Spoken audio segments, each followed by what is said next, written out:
Mbak-mbak yang berbaju hijau, kamu tahu apa bedanya jeruk sama kamu? Jeruk mengandung vitamin C, kamu mengandung anakku.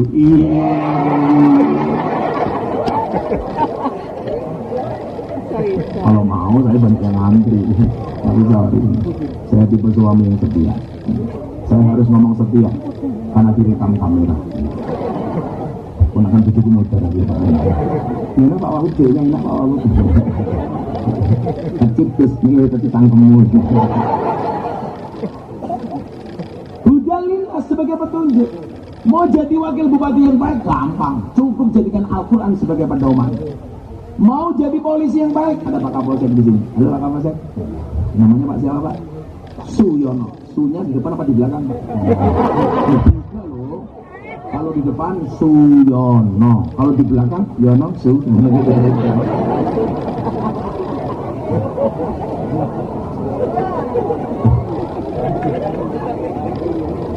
Senang loh kalau saya. Kenapa Pak Kamu? Oh ini Pak Lurah ini. Ini Lurah Pak. Mantap. Aduh kamu kayak BLT Pak Lurah.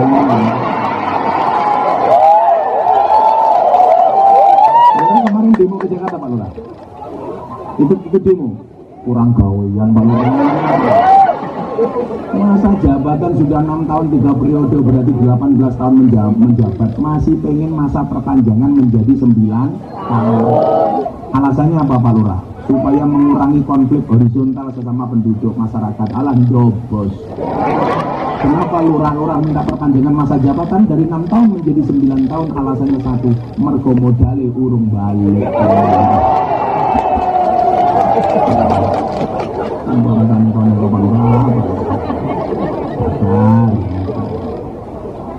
Pak Lurah mulai di sini sama Pak Wabuk, ya ini bantu. Nah, kalau kemudian Al-Quran ini menjadi imam, jangankan kita memahami. Coba Anda baca, wa idza quri'al Qur'an fastami'u lahu wa ansitu la'allakum turhamun. Ketika dibacakan Quran, fastami'u, maka dengarkan. Wa ansitu, diam, la'allakum turhamun, maka kamu akan menjadi orang yang dirahmati. Kita mendengarkan saja Pak Kapolsek, itu sudah rahmatnya Allah. Makanya jangan sampai ketika ada pengajian dibacakan Quran sebelum pengajian hanya dianggap sebagai formalitas. Jangan hanya dianggap sebagai komplit-komplit. Makanya saya tersinggung berat ketika ada qari'ah baca Quran viral di medsos gara-gara disawer jilbabnya diselipin uang. Kita itu sering kadang-kadang memberi tapi jadinya menghina. Kita itu sering ngasih tapi jatuhnya seolah-olah menghina. Termasuk video yang viral cewek Nadia qari'ah membaca Quran, ada yang nyawer, uangnya diselip-selipkan di jilbabnya. Pertanyaan saya, ini mau menghormati atau menghina? Saya, mohon maaf Mas Zaki, saya itu dari dulu biasa nderek kiai. Kalau saya ikut kiai saya ngaji, kok panitia ngamplopi salam tempel kepada kiai, dipamer-pamerkan di hadapan jamaah, bagi saya itu bukan penghargaan. Tapi bagi saya itu adalah penghinaan. Makanya kalau saya ngaji di Mabes Polri, ngaji sama pejabat dan sebagainya, saya nggak pernah mau nerima amplop.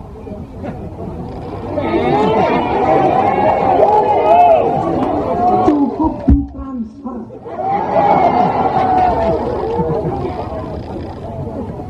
Mohon maaf Pak Wabdu, Pak Lurah, Pak Polisi, kita semuanya berada di atas panggung yang sama, tapi dengan amplop yang berbeda. Jemputmu perlu gitu Pak Sampai. Jemputmu perlu kok gitu. Kalau ya wedi Pak Lurah. Jemputmu perlu berampir.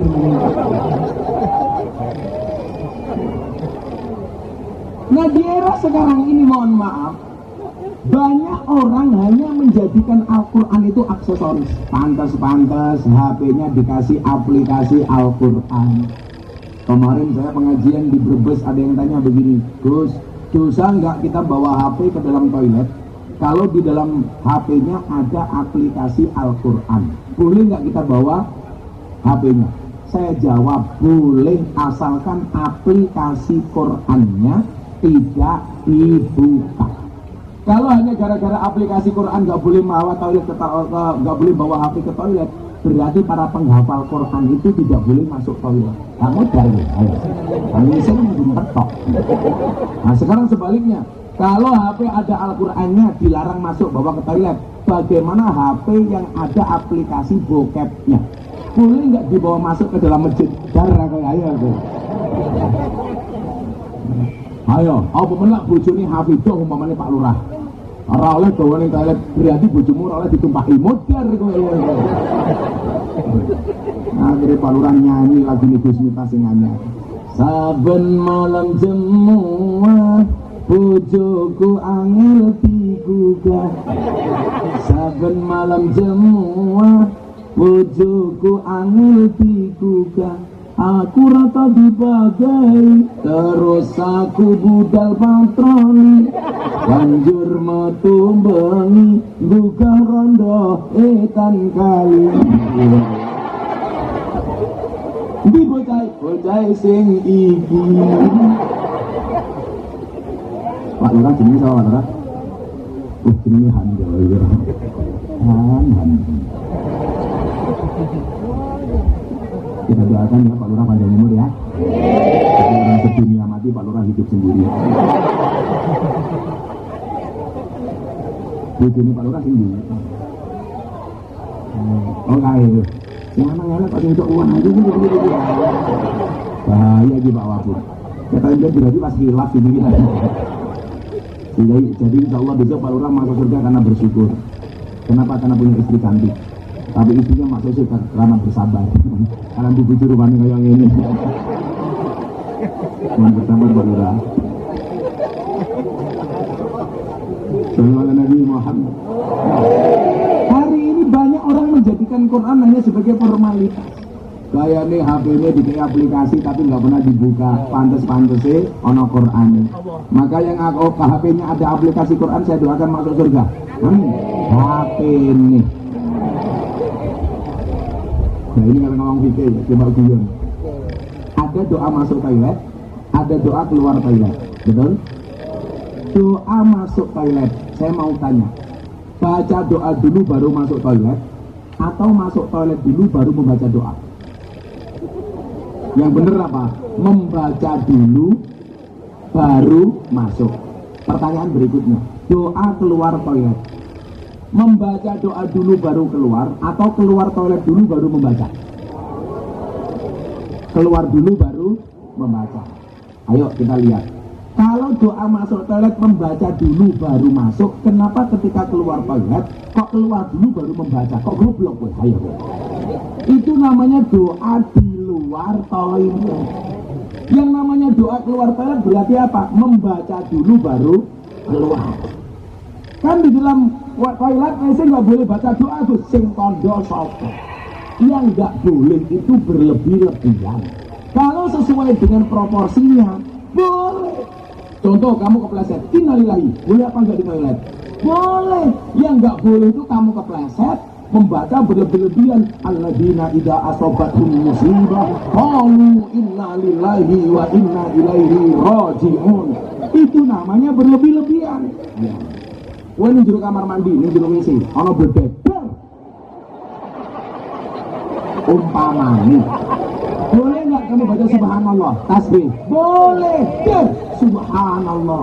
Yang nggak boleh itu berlebih-lebihan, ya, subhanallah, walhamdulillah, wala ilaha illallah, Allahu akbar. Bisa disambar berdek cangkemmu. Tak gitu. Yang nggak boleh itu berlebih-lebihannya bro itu. Jadi kita sering salah persepsi. Umpamanya yang berlebih-lebihan umpamanya Mbak itu, Mbak grupnya apa namanya ini? Al-Hidayah. Lemu-lemu ya Allah. Sama kok bokong kabel itu. Berlebih-lebihan itu apa? Umpamanya mau tampil bersama Pak Wabuk. Orang ngapal solawat, ngapal ke solawat yang jero WC, ya itu nggak boleh, namanya berlebihan. Mau sok nih jero WC kalau musim ya Rasulullah, itu nggak boleh. Ya Habibullah, Tapi ada loh Mas Zaki yang sebenarnya bukan sholawat, hanya qasidah Arab, tetapi nggak pantas dibaca di WC Pak Wabu. Masih ingat lagu menghormati guru, Man Ana. Man Ana itu bukan sholawat, tapi nggak pantas kalau dibaca di WC. Itu kan lagu takliman wa ta'ziman wa mahabbatan kepada guru. Jadi walaupun dia bukan sholawat, itu nggak boleh kamu baca di WC, nggak pantas, karena kamu menghormati gurumu. Masa kalau musik man ana, man ana, man ana, man ana, la terus nggak boleh. Jadi membaca doa di WC itu boleh asalkan sesuai dengan proporsinya. Wong kepleset bocor innalillah kan boleh Pak Lurah. Innalillah boleh, daripada misal boleh jancok ya cuma nggak boleh gitu. Saya mau izin Pak Wabu, berulang kali saya bilang saya harus sering ngomong jancok. Kenapa? Dalam rangka mempertahankan kearifan lokal. Jangan sampai jancok diklaim sebagai milik Malaysia, padahal itu milik Ponorogo. Ya, kenapa saya harus sering ngomong jancok? Supaya tidak diaku-aku oleh Malaysia. Karena Malaysia sukanya ngaku-ngaku, reok Malaysia, keris Malaysia, wayang Malaysia, terakhir batik Malaysia. Lah, kalau orang Indonesia sudah tidak fasih ngomong jancok, jangan-jangan besok jancok diaku sebagai milik Malaysia. Kan jancok. Rasa lagi ngomong jancok, fasih. Kalau Gus Miftah ngomong jancok fasih, karena tahu ilmu tajwid, jadi panjang pendeknya pas. Bahkan saya akan ngomong jancok pakai kol-kola dan ipak jancok. Kalau ingin fasih, nanti datang ke pondok saya. Shallu ala Nabi Muhammad. Jangan kemudian kita menjadikan Al-Quran sebagai formalitas. Hidup kita itu sudah penuh dengan formalitas. Bacaan Quran untuk pengajian dianggap formalitas. Maka ketika Quran dibacakan tidak fastami'u, tidak didengarkan. Ada orang mati meninggal dunia bacakan Quran, tapi faktanya apa Pak? Apakah didengarkan? Tidak. Ada orang mati dibacakan ayat-ayat tentang kematian, ternyata yang layak juga tidak mendengarkan, malah ngerasani sing mati. Sopo sing mati kan?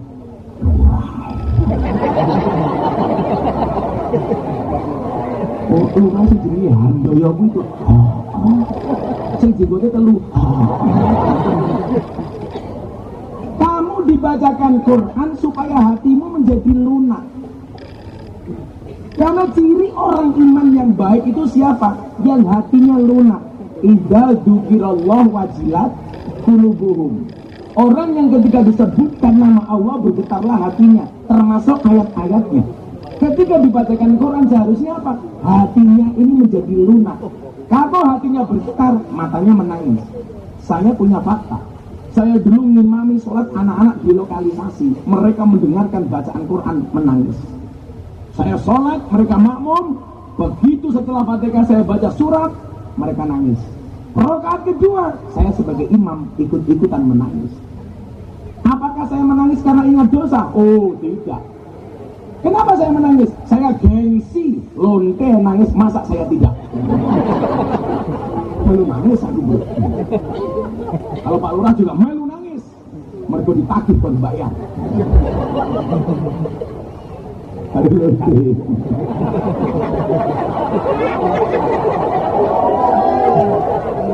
Sumpah Bu Lurah hanya pion, padahal ya faktanya ya seperti itu. Jadi ini formalitas. Ada acara keagamaan di kantor-kantor Pak Wabu, biasanya Pak dibacakan Quran. Kenapa Mas? Kalau mau duduk Mas, ingat wajahku lebih menarik daripada bokokmu. Sehingga apa? Ketika kita berbicara Quran, ini menjadi momentum. Apakah kita sudah adil dengan Quran? Apa sih konsep adil itu? Wada'u syai'in fi mahalli, menempatkan segala sesuatu sesuai dengan proporsinya. Jadi mohon maaf Pak Kapolsek, Pak Suyono, kasusnya sama, orangnya berbeda, maka konsekuensi hukumnya berbeda. Contoh kasus umpamanya antara Sambo, Putri Candrawati, Kuat Makruh Ricky Rizal, Eliezer. Kasusnya sama soal penembakan Joshua. Kalau kemudian vonisnya ini sama antara Sambo dengan Eliezer, tentunya ini bukan sebuah keadilan. Maka ingat, adil itu tidak harus sama. Contoh kasus, Bapak Ibu punya anak 4. Yang pertama kuliah, yang kedua SMA, SMP, SD. Apakah kalau sama itu uang sakunya harus sama? Apakah itu namanya adil? Tentunya tidak. Karena ukuran adil itu tidak harus sama. Maka mohon maaf, kamu boleh menikah lebih dari 1, syaratnya adalah adil. Lah kenapa saya nggak berani menikah lebih dari 1? Karena saya belum menemukan konsep keadilan suami istri. Apakah ketika saya punya istri 2, istri pertama saya jatah 50 juta, istri kedua 50 juta, itu dibilang adil? Oh tidak. Di mana tidak adilnya? Bagaimanapun yang menemani saya dulu berjuang adalah istri pertama. Alasan itulah kemudian saya tidak akan pernah meninggalkan istri saya. Maka para janda jangan coba-coba menggoda saya. Karena tidak digoda pun, saya pun sudah tergoda. Sini lemu rasa melu-melu. Berani malah terus aku mau. Empuk matamu empuk. Aku rasa beda aku bokong ngerumu weteng enggak sih. Tapi santai loh. 100 kg di bumi itu sama dengan 30 kg di Mars. Nah, itu artinya kamu tidak gemuk, hanya salah planet.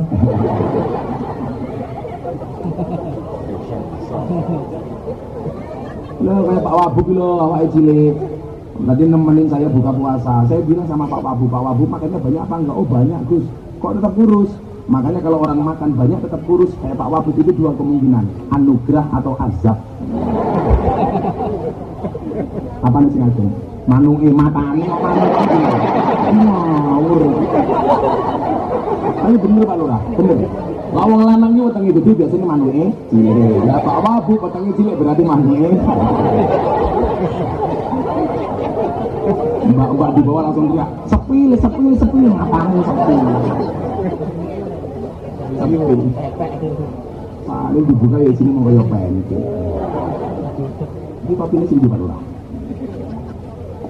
Di kopi. Ya Allah Pak Lurah, sewangit. Kopi ala waktu Sallu ala Nabi Muhammad. Nah, ketika berbicara hudalinas ini berarti apa? Sebagai petunjuk. Sekali lagi saya bilang, jangan formalitas orang menikah, mas kawinnya seperangkat alat sholat beserta Quran. Tapi nyatanya juga tidak pernah dibaca. Saya punya jenderal dan waktu itu bintang 4, pernikahan emas, berarti 50 tahun pernikahan. Di Indonesia kan punya istilah 50 tahun pernikahan namanya pernikahan emas, 25 tahun perak, 12,5 tahun perunggu, 5 tahun besi, belum menikah rongsokan. Panitianya belum menikah. Siapa panitianya belum menikah? Wes tua itu ambil bojo. Serius lah. Mana dia apa?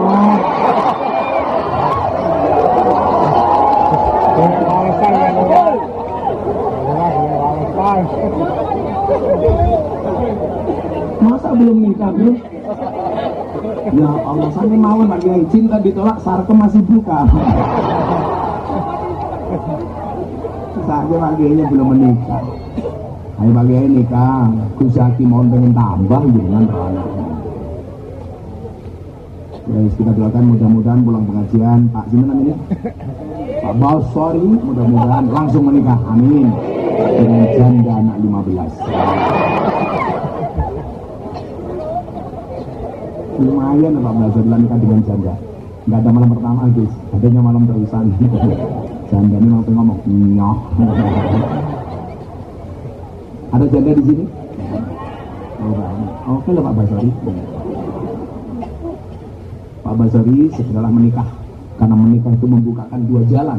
1 jalan rezeki, nomor 2 jalan barokah goblok bayi.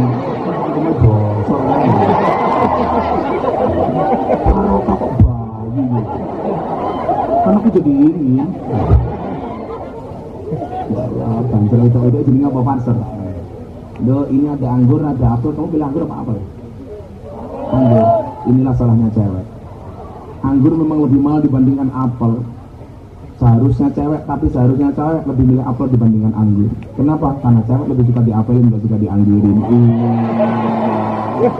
Semoga kamu berjodoh dengan Pak Basori ya. Aku mutah-mutah ki ngopo lho. Punya Basori kurang ajar. Sama terasa yang guyu. Halo Pak Basori. Aku yang kadang bingung, lawang tua-tua Mbah Mudin Pak Basori yang di sini kira-kira buka video kebaya merah apa ya? Mungkin linknya di Pak Camat Pak Basori. Nah Bapak Ibu, Quran nikahnya formalitas. Padahal kalau saya punya prinsip mas kawin itu seharusnya sesuatu yang bernilai. Makanya kenapa Kanjeng Nabi mas kawinnya apa? 20 ekor unta. Lah sekarang di Indonesia tuh latah men ketok beriman, mas kawinnya Quran. Wah, habis itu Pak Basori kan mudin. Kalau nikah mas kawinnya jelas seperangkat alat sholat beserta masjid, imam dan jamaahnya.